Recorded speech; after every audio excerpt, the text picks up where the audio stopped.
सभी साधक मित्रों का अभिवादन है।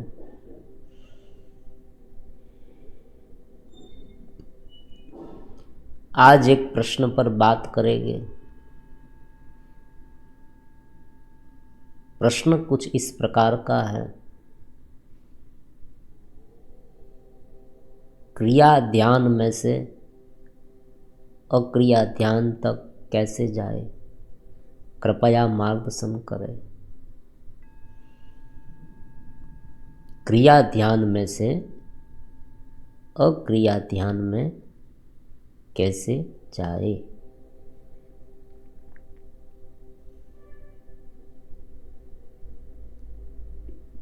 इस चैनल का जो महत्वपूर्ण ध्येय है वो आपको पता है। इस चैनल का महत्वपूर्ण ध्येय क्या है वो आप सब लोगों को पता है।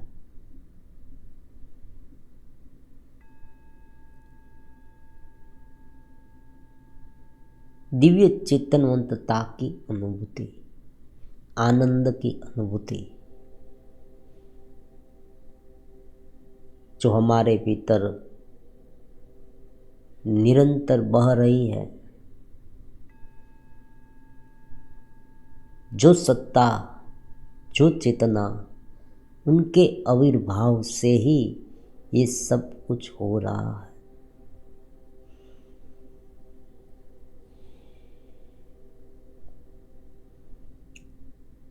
उनके आयाम में जाना, उनके प्रदेश में जाना, ध्यान के माध्यम से और ज्ञान के माध्यम से भीतर को विकसित करना, पहले ये समझना फिर उनके अनुसार ढालना।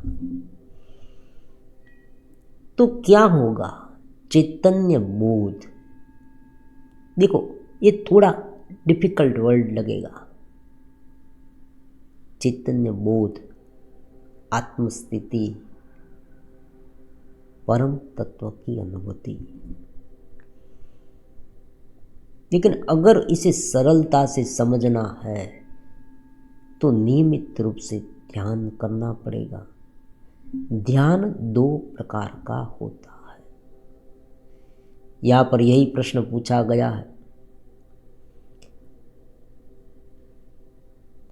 और ध्यान सूत्र भी यही है, समझे। क्रिया में से अक्रिया की ओर जाना। एक ध्यान होता है क्रियाशील ध्यान। ये क्या है? कुछ क्रिया करनी होती है। पतंजलि योग शास्त्र में पतंजलि मुनि ने भी ये कहा कि पहले तुम अपने आप को अपने आप में रहने का प्रयास करो। क्या ये हो पाता है? जो ज्ञान के मार्ग से आगे बढ़ रहे हैं, जिसे ज्ञान में समझ आ रही है, ज्ञान को सुनते सुनते जो अपने भीतर स्थिर हो पाते हैं। देखो, ऐसे बहुत सारे साधक हैं, मैसेज भी मिलते हैं कि जब भी मैं ज्ञान के बारे में सुनता हूँ, ज्ञान की बातें सुनता हूँ, उनके बारे में सोचता हूँ, मैं शांत हो जाता हूँ, जैसे कोई ठहराव में आ गया। एक शब्द भी उत्पन्न नहीं होता, इतनी शांति हो जाती है। तो ये शांति जो है भीतर की, वो धीरे धीरे दिव्य चेतनवंतता में परिणमित होती है। उनका पूरी तरह से बदलाव होता है। शुरुआत में ध्यान की क्रिया में बैठने की क्रिया है, सांसों सांस की क्रिया पर ध्यान रखना है, मंत्र जाप है, ये सब कुछ हो सकता है शुरुआती स्थिति में। अब देखो, कोई भी कार्य करना हो तो हम शरीर से जो कुछ भी करते हैं उसे हम क्रिया कहते हैं। मान लीजिए गृहिणी को रसोई बनानी है तो वो क्या करेगी? आटा गूंदेगी, सब्जियां काटेगी, तो अलग अलग प्रकार की क्रियाएं करेगी। उसी तरह से बिजनेस में है, सर्विस में है, आप अलग अलग बहुत सारी क्रियाएं करते हैं जहाँ पर हमारा शरीर कार्यान्वित होता है, मन लगाना पड़ता है, उस बात को, उस कार्य को हम क्रिया कहते हैं। क्रिया मतलब कार्य करना। लेकिन अक्रिय ध्यान, कुछ भी ना करते हुए भी ध्यान में रहना, मन को एक जगह पर लगाने की निरंतर प्रैक्टिस करना, ये क्रिया ध्यान है। उसमें अलग अलग प्रकार के बहुत सारे ध्येय हो सकते हैं। त्राटक ध्यान, आपने त्राटक ध्यान के बारे में सुना होगा। वो एक जगह पर दोनों आंखों से देखना, इस तरह से एक ध्यान से आप देखेंगे तो धीरे धीरे ये वृत्ति है, ध्यान है, वहाँ स्थिर होने लगेगा। फिर ये जो तीनों त्रिपुटी है, देखने वाला, हम ध्यान करने वाले हैं, और जो वस्तु है वो ध्येय है और ध्यान है, ये तीन है। तो धीरे धीरे हम देखते जाते हैं, जैसे जैसे मन एकाग्र होता जाता है और फिर हम अपने आप को भूल जाते हैं। तो ये ध्यान की फॉर्मूला है। लेकिन यहाँ पर क्या करना पड़ा, एक जगह पर बैठकर ध्यान करना पड़ा, क्रिया करनी पड़ी। पद्मासन लगाकर बैठना, सोफे में बैठे या कोई आसन लगाकर बैठे, वज्रासन में बैठे, देखिए बहुत सारे अलग अलग प्रकार के आसन हैं। स्वस्तिक आसन है, उनमें भी बैठ सकते हैं। शांति से बैठे, अपनी दृष्टि को यहाँ पर भ्रुवों मध्य, दोनों भ्रुवों के मध्य यहाँ पर स्थिर करें, एकाग्र करें, कोई ध्येय पर लीन करें। अगर ये नहीं आता है तो मंत्र जाप कर सकते हैं। मंत्र जाप में शुरुआत में स्थूल मंत्र जाप होता है, फिर जैसे जैसे आप करते जाएंगे मंत्र आपका अपना हो जाएगा। फिर धीरे धीरे अजपा जप शुरू होगी, सांसों सांस की माला के साथ ही शुरू होगी।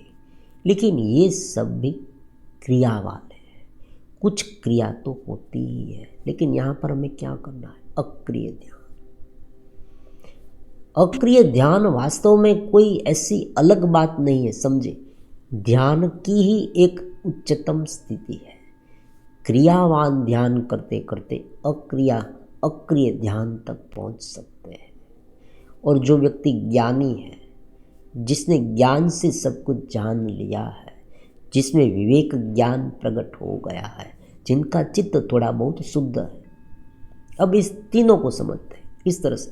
पहली बात, जो ज्ञानी है उनका मतलब क्या हुआ, ज्ञानी का मतलब ये हुआ कि जो जानता है इस पूरी प्रोसेस को। ज्ञान का मतलब है जानना, उसे पता है मेरा मन क्यों इतना व्यथित हो रहा है, वो उसे पता है। अगर उसे पता है तो वो वहाँ मन जाने नहीं देगा, और मन जाएगा भी नहीं, मन समझ जाएगा, वो स्वयं समझ जाएगा।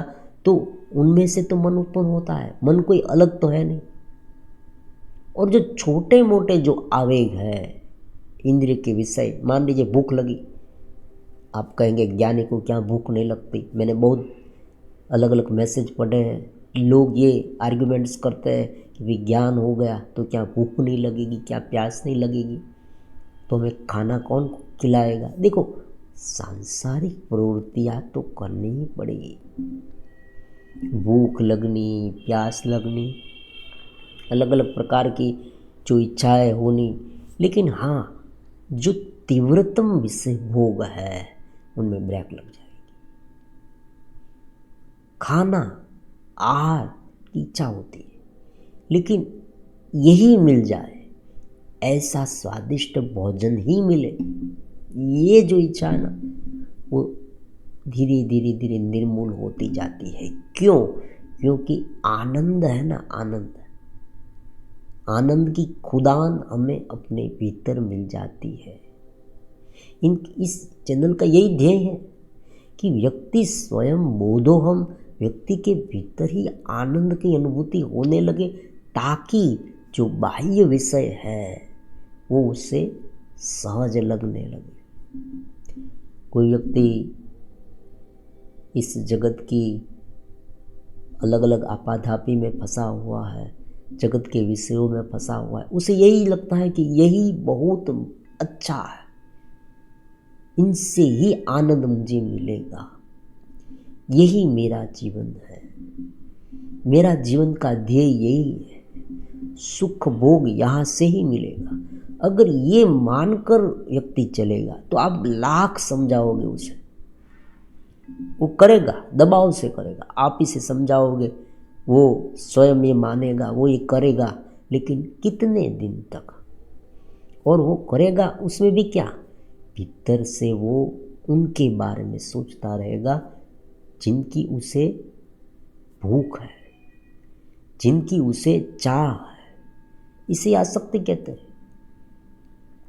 जगत की अलग अलग चीज़ों में उनकी आसक्ति रहती है तो वो वही भोगे, उस वही भोगने की इच्छा उसे मन में बार बार होगी कि मुझे यही चाहिए। और बाहर से दबाव कर दिया, बाहर से ये समझा दिया कि भाई ये नहीं करना, ये नहीं करना, ये नहीं करना, तो वो बाहर से सब कुछ करेगा, लेकिन भीतर से तो उनकी चाह यही रहेगी। तो उनका जो ये इस प्रकार का वैराग्य है ना, वो लंबा टिकेगा नहीं। लेकिन यहाँ पर क्या करना है, अक्रिय ध्यान, मतलब ध्यान में रहना, उस चेत स्थिति के आयाम में रहना, जो भीतर है, जो हमारा स्वरूप है। हम स्वयं आनंदमय, हमारा स्वयं स्वरूप ही आनंदमय है, परमात्मा का अंश है हम। जो शाश्वत चैतन्यता है उनका एक अंश हम है, हर एक में है। ये ऐसी बात नहीं मुझ में है, मैंने साधना की तो मुझे ये ध्यान आनंद मिल गया लेकिन आपको नहीं मिलेगा, ऐसी बात नहीं है। आपको भी मिलेगा, इसलिए तो ये बनाया है चैनल, इसलिए तो ये प्रयास कर रहे हैं कि हर एक जुड़ने वाले हमारे मित्र जो है साधक, उसे धीरे धीरे धीरे धीरे धीरे चित्तवंतता का आनंद मिले, और मिल रहा है। मुझे जानकर ये खुशी हो रही है कि ऐसे मैसेज भी मिल रहे हैं कि मैं शांत हो रहा हूँ। पहले शांत हो गए, पहले समझ में आएगा। सबसे पहले इनकी क्रिया इस प्रकार की है, पहले तो हम ज्ञान से सब कुछ जानेंगे, पूरा चार्ट जानेंगे। ये चार्ट है ना, वो दर्शन है। व्यक्ति का जीवन का दर्शन अगर साफ है, उनकी पद्धति किस तरह से मुझे जीना वास्तव में क्या है, वो अगर एक बार उसे मालूम हो गया, एक बार उसे ये पूरा ग्राफ मिल गया कि इस प्रकार की चेतनता है, उनका एक अंश मेरे भीतर है, और ये मेरी देह है, शरीर, इंद्रिया है, मन है, ये पूरी तरह से उसने जान लिया सरल शब्द में। फिर जब भी कोई क्रिया उत्पन्न होगी वो तुरंत बता देगा कि भाई ये क्रिया है ना, वो इनसे उत्पन्न हुई है। मुझे भूख क्यों लगी, भाई ये तो एक प्राकृतिक क्रिया है। मुझे ईर्ष्या क्यों आने लगी है, ये तो एक प्राकृतिक है। मुझे नींद क्यों आने लगी, ये तो आदत से है। मैं हर रोज इस समय में सोता हूँ, मुझे आदत बन गई है, इसलिए नींद आती है। कोई व्यक्ति मेरे साथ कुछ दुर्व्यवहार करने लगे, भला बुरा कहने लगे, तो हम उनका मुकाबला भी करेंगे, उसे समझाएंगे भी, सब कुछ करेंगे, लेकिन भीतर से हम समझ रहे हैं कि मुझे ज्ञान हो गया है, मुझे आनंद प्राप्त हुआ है। उनका मतलब ये नहीं हुआ कि उसे सब कुछ मिल गया। व्यक्ति स्वयं ज्ञानी, मान लीजिए व्यक्ति आप ज्ञानी हो गए, आपको आनंद की अनुभूति होने लगी, आप चित्तवंतता में रहने लगे, तो उनका मतलब ये नहीं हुआ कि आपके सारे जो फैमिली मेम्बर्स हैं, आपके आसपास के पड़ोसी हैं, आपके साथ रहने वाले लोग हैं, वो भी बदल गए। इतनी अपेक्षा रखनी नहीं है। हम कैसे इतनी बड़ी अपेक्षा रख सकते हैं? हमें तो यही समझना होगा कि बाहर के जो व्यक्ति है वो अभी तक वहाँ तक पहुँचे नहीं है, इसलिए उनका जो व्यवहार है वो इस प्रकार का है।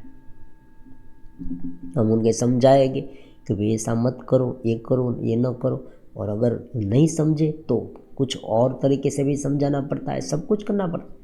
जगत में तो सब कुछ करना पड़ता है, लेकिन भीतर से हम अक्रिय ध्यान में हैं, हम अपने स्वरूप में हैं। और नियमित रूप से इनका अभ्यास पहले करना पड़ेगा। पहले ज्ञान से पूरा चार्ट समझना है, फिर धीरे धीरे वो आदत बनानी पड़ती है। आदत क्यों बनानी पड़ती? क्योंकि फिलहाल वर्तमान समय में जिस व्यक्ति ने ये ज्ञान का कोई अभ्यास नहीं किया, ध्यान का अभ्यास नहीं किया, उनकी चेतना उनके साथ, इस अपने शरीर के साथ इतनी गिरी हुई है, इतनी गिरी हुई है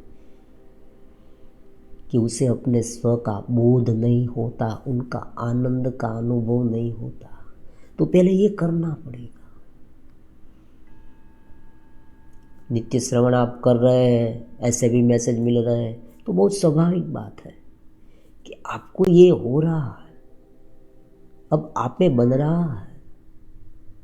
असंतोष रखने की कोई आवश्यकता ही नहीं है, ये अत्यंत सरल है। देखो, ज्ञान को अगर कॉम्प्लेक्स बनाएंगे ना, तो आप एक काम करें, बड़ी बड़ी किताबें पढ़ने लगे, बड़ी बड़ी किताबें ज्ञान की, उपनिषद पढ़े, बहुत बड़ी बड़ी किताबें पढ़े और अलग अलग प्रकार के शास्त्र पढ़ने लगे। धीरे धीरे धीरे आप विचलित होने लगे। हाँ, एक बात है, ज्ञान के लिए, समझने के लिए करें, लेकिन अगर आपको अनुभूति करनी है, आपको भीतर की चेतना से मिलना है, तो कोई गुरु से जुड़ जाए। ये बहुत सरल उपाय है। पहले ये देखे कि क्या है ये। दर्शन क्लियर होना चाहिए। दर्शन गलत है, दर्शन मतलब समझ, एक पूरी समझ होनी चाहिए कि क्या है।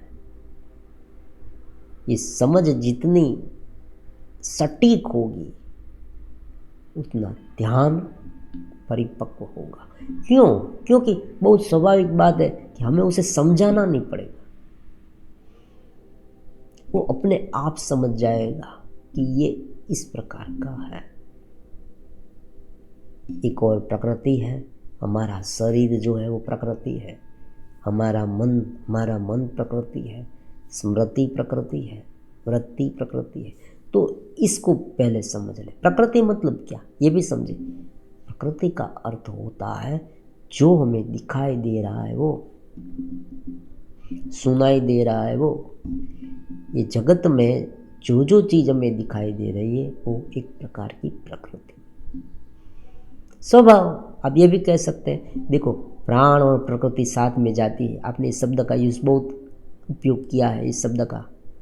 प्राण और प्रकृति साथ में जाती है। कोई व्यक्ति का गुस्से वाला स्वभाव है, जब तक वो ज्ञान का अभ्यास नहीं करेगा, देखो, ज्ञान के पास इतनी क्षमता है, ज्ञान और ध्यान के पास इतनी क्षमता है कि अगर आप नियमित रूप से ध्यान करने लगे, ओमकार का जाप करें, अपने भीतर जाने का प्रयास करें, तो आपकी प्रकृति बदलेगी।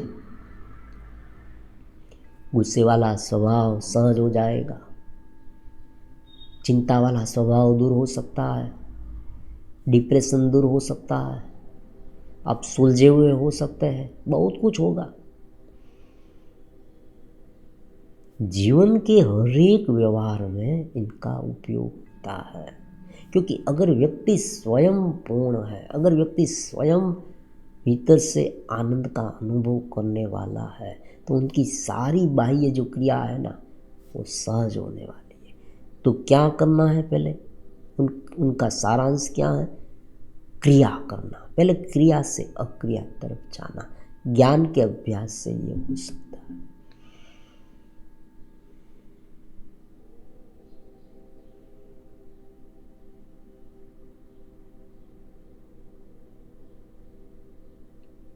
शांति से बैठकर अपने पूरे अस्तित्व को देखे। एक जगह पर बैठ जाए एक बार, भाई, एक बार बैठ जाए, एक बार निश्चित कर ले कि मुझे आज जानना है। आज आपने वीडियो सुनी, आज ही निश्चित कर ले कि आज तो मुझे जानना ही है क्या है। शांत चित्त से बैठ जाए, बाहर की आपाधापी को शांत करते जाए, एकदम शांत, एकदम शांत, एकदम शांत।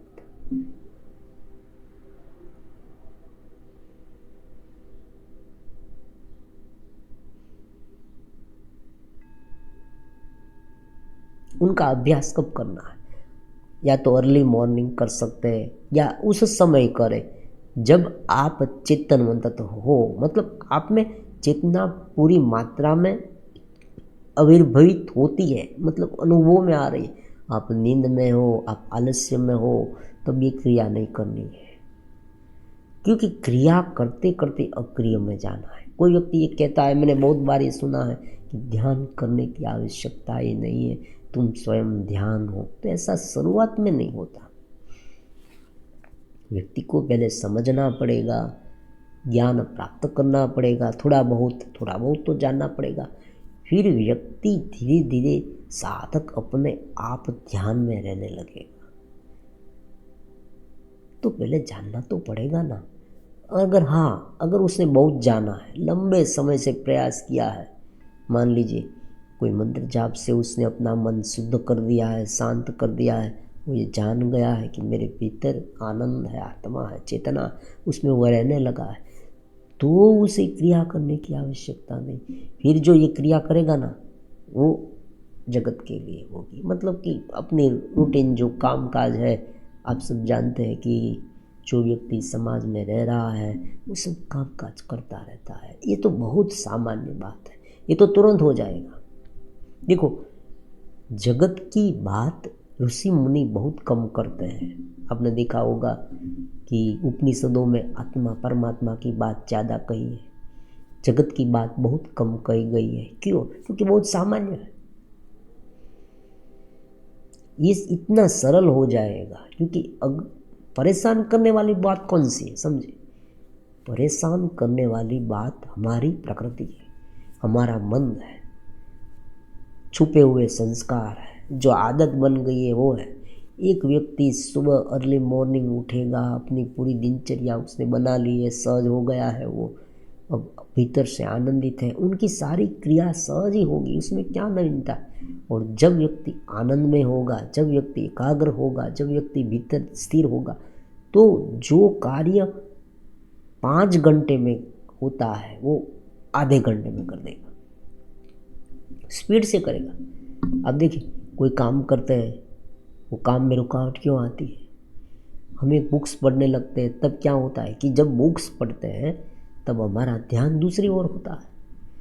जो चेतस होता है वो इतना शार्प मन वाला, शांत हो जाता है कि वो अपने मन को जहाँ लगाना है वहाँ लगा सकता है। अगर उसे कहे कि ये काम तुम करो तो वो करेगा, और करते करते करते इतनी प्रवीणता उसमें हासिल कर लेगा। सामान्य व्यक्ति जो है उनसे ज़्यादा चेतस व्यक्ति है, जो चैतन्य बोध से लथबथ है, हम ये कहेंगे।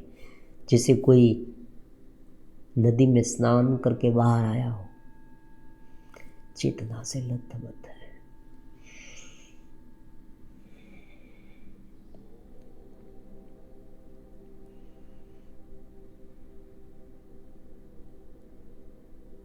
यहाँ पर केवल प्रैक्टिकल है, समझे। एक बात है दर्शन की, दूसरी बात है उन्हें अनुभव में लाने की, और तीसरी बात है उनसे जगत में डालने की। 3 बात है। तीसरी बात है ना, वो आपको स्वयं, वो तो अपने आप स्वयं व्यक्ति जान जाएगा कि किस तरह से डालना है जीवन में। उसे